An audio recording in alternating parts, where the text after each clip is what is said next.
Colin McGuigan, IFLTV with Shushu Carrington. You stole my Mike Tyson question. Yeah, I did. My one went viral. I couldn't believe it. Man. You went crazy? Yeah, man. Mike Tyson, bro. He's amazing. I was just with him last week and did interviews and whatnot, bro. Like, he's a great guy, great dude. Shushu, obviously we just watched Naoya Inoue. What did you make of that? Was it a bit early, the stoppage for you? I feel like the guy could have went on longer for sure. But, you know, you got to take into account the beating he was taking rounds before. He got knocked down literally the round before. So, I mean, I feel like, you know, it's always best for the ref to save it one punch too early than one punch too late. So you got to respect it. I've seen a few people online saying, wait until Bruce Carrington gets a hold of Inoue. Is that something that you want? Of course, I've been saying I want this since, I guess, 2023, 2024. It's no secret that I want to fight Inoue. It's no secret that I want to fight Espinoza. It's no secret that I want to fight all these champions. I'm one of these. I see myself as an old school fighter in terms of mentality, and I just want to fight the best, be known as the best. So I gotta beat the man I gotta beat the man. You know what I'm saying? And at this moment, it's like I feel like I'm playing a waiting game right now, which is I feel like it's unnecessary, you know. But I also think that these guys recognize that I'm a risk.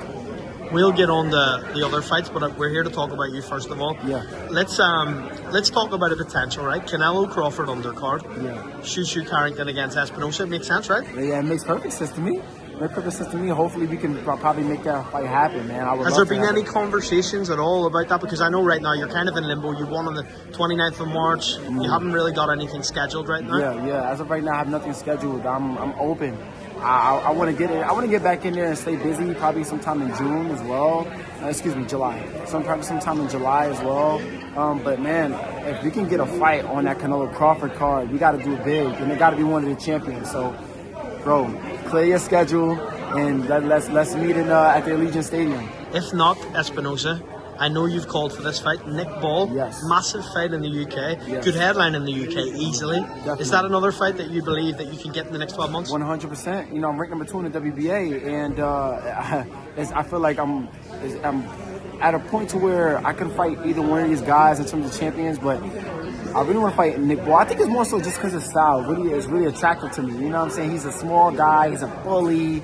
He's no nonsense. He really like try to break guys down, and he's no punk. Like, you know, I really want to see how my style is compared to his in terms of that matchup. Like, it's gonna be very interesting.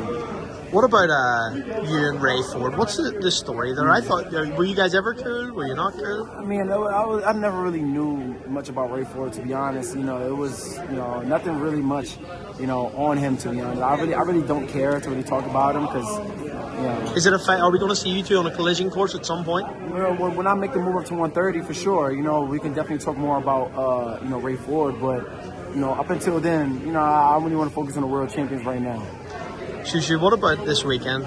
Devin Haney's been criticised for his performance. Yeah. Bill Haney's came out and kind of defended him and said that you don't know what you're talking about if you're criticising him. What did you make of Devin Haney's performance? I felt like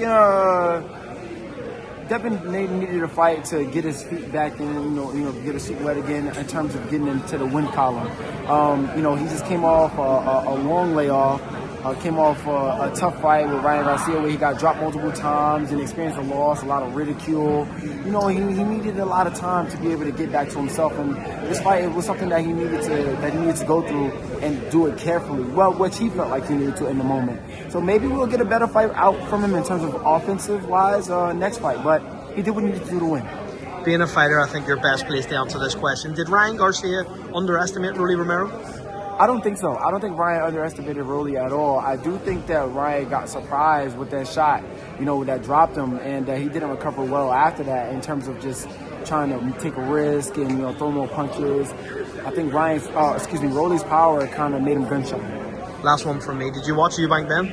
Oh, yeah, that was an amazing fight. Oh, what? That's like going up in fight of the year, you know, candidate for real. Like, that was an amazing fight, and dog, I'm huge fans of both of those guys. I just met Conor Ben too this last week, and just yesterday. Yes. I just met 2 days ago. Excuse me. At this point now, and it was amazing, bro. I feel like does that whet your appetite? He knew who I was too. I'm like, oh, Conor, you know who I am. I'm a fan of you. So that was pretty cool. So does that whet your appetite for a fight in the UK though? When you see that, definitely. I fought in the UK one time. I fought in London back in 2016, and that was a great time. And I was an amateur at the time, and it was great even then. And the amateurs, how much they show love, and it's boxing is big out there. It's much bigger than it is in America. So I would love to have a big fight out there. Well, Bruce Carrington, appreciate your time. Hope we get fight this soon, and hope to see you on Canelo Crawford. Appreciate it, bro.